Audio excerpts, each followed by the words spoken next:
Jake Retzlaff is likely going to transfer despite a motion to dismiss the civil suit against him that accused him of sexual assault.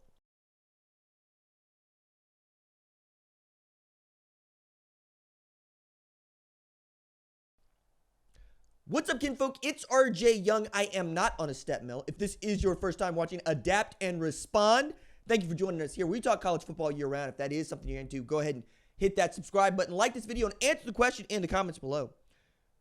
What do you think Jake Retzlaff's next move ought to be? Because it seems very clear that he's still going to leave the team, and he had made this clear on Sunday when he was told, or I should say, when it was sourced to the Salt Lake Tribune that he was told he'll probably receive a 7-game suspension because he broke the honor code at BYU.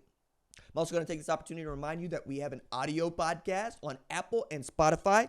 And for those of you that are kind enough, willing enough, cool enough to go to Spotify and Apple and leave us a 5-star review, I am willing to send you this sticker in the mail with a handwritten thank you note from me expressing just that, my sincere thanks for you taking time to go to Spotify, to go to Apple, and to leave us a 5-star review. We are fast approaching 500 ratings on Apple. It's very exciting. We've gone over 100 ratings on Spotify, trying to get to 500 ratings before the season starts. And, you know, the way you guys are doing it, the number of subscribers we have here, I have no doubts we can get there. So put my hands to use. Let me send you the sticker. So Jake Retzlaff, outstanding quarterback the last 2 years at BYU, right? Redshirt senior, got 1 year of eligibility left. Last year, banner season for him and BYU. They go 11-2. Their losses really are defensible. And they have a resounding win against Colorado in the Alamo Bowl, where they played against the Heisman Trophy winner, Travis Hunter, and a 4,000-yard passer, Shedeur Sanders, and they won going away. One of the reasons that they had this outstanding season is Retzlaff's ability to make plays at the quarterback position. There's also a very cool story last year, as Retzlaff is the first Jewish quarterback to start at BYU, which is Church of Latter-day Saints of Jesus Christ. Very cool when we get to see these sorts of multi-faith and interfaith stories in sports. One of my favorite aspects of it. It ain't going to end well. It hasn't ended well. What he's accused of, what he had been accused of, no one here has anything nice to say about. And I'm tiptoeing around this because really it's not my area, right? I'm a college football analyst, national college football analyst at Fox.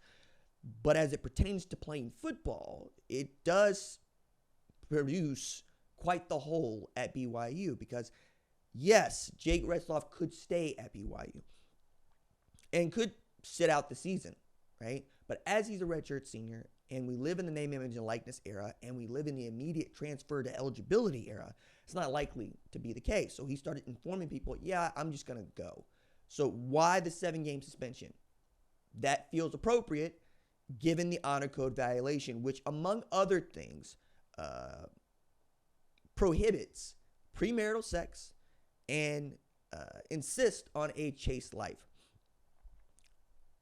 Just by the nature of what Retzlaff is accused of, he broke the honor code. That's, you know, as someone said in the comments of a segment I did about this on Sunday, that's cute.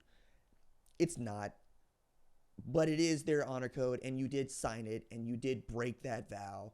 So now there are consequences that must be paid. One of those is this. I think there was going to be more that goes on here, but again, as we pertain to football, it means he's not going to be playing more than half the football season at BYU. And he is an asset to a major college football program in need of a quarterback. Or is he an asset to a program that has one? That's also true. Because there's nothing like knowing that you got a guy behind the guy, right? Injuries happen. The injury rate in football is undefeated. It will hit again. So now the question becomes, where does Retzlaff go and what does BYU do? I kind of went through BYU's options yesterday, but I'll go through them again. McKay Hillstead, your sophomore, good position, right? Kalani Sitake's got a year with him. He understands. You've also got a really highly rated quarterback, freshman in Hank Bachmeier, who was enrolled at Stanford and probably would have been playing this year had Troy Taylor not been fired. He goes into the portal. He comes out at BYU. Hank Bachmeier, who is Bear Bachmeier, who is the younger brother of Hank Bachmeier and the younger brother of Tiger Bachmeier, who was a wide receiver at Stanford. 3 Bachmeiers, right? I do love it when the whole team, and by team I mean siblings, play football. The Nakuas come to mind, right? With Samson, Puka, and Kai, all great football players. Samson plays wide receiver, Puka plays wide receivers, and Kai, and all UFL safety. I'm also looking around and I'm going, okay, who could use a Jake Retzlaff? And that question is all over the map, quite honestly. If you like your quarterback, you're probably not looking as hard, but if you can pick him up on a steal, you might do just that. I think if you like Devin Brown at Cal, and you do, you stand pat, right? You can keep going here. We can keep playing this game. Wake Forest can play this game. I'm thinking about teams that we don't expect to compete this year, like Purdue. They could use a Jake Retzlaff. Do you want to walk into battle with Malachi Singleton? It's a good question to ask, right? How do you feel about your quarterback position if Mark Gronowski goes down at Iowa? Would Jake Retzlaff fit in there? And you have to do your due diligence here. You're going to have to interview for a job if you're Jake Retzlaff, where this is going to be one of the first questions that you are asked. Now, that the case is dismissed is doing a lot of work here, and that it's going to be dismissed and just signed by a judge here momentarily, according to KSL Radio.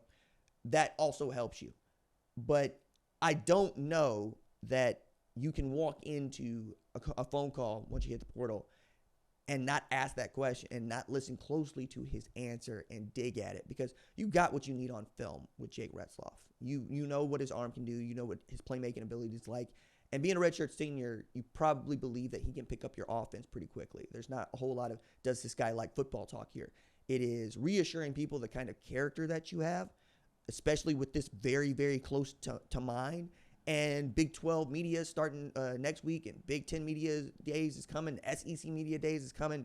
All of it, right? People are lining up their ducks, if they haven't already, to go fight in a really interesting 2025. I mean, Texas State earlier today finalized its acceptance to the Pac-12 after going 8-5 in back-to-back years.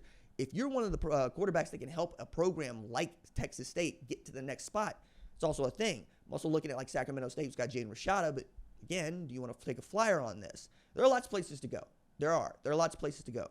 But are there lots of places that fit? It's always going to be a question that we ask when we're talking about quarterbacks this late in the game. Joey Aguilar at Tennessee, he fit for what they needed. Low key, he can spin it. He's not going to try to hold the team hostage, right, with a NIL demand. Meanwhile, behind Nico Iamaleava, Manny Iamaleava. Okay, is that going to make you feel good if you're Deshaun Foster? Do you want to take a look at a Jake Retzlaff? What do you have behind Noah Fafita at Arizona? We can keep playing the game is what I'm saying, guys. But it'll be curious. It'll be interesting to find out just how quickly this moves, and I do expect it to move quickly. And where Retzlaff ultimately ends up, could change how we feel about an otherwise good or bad football team.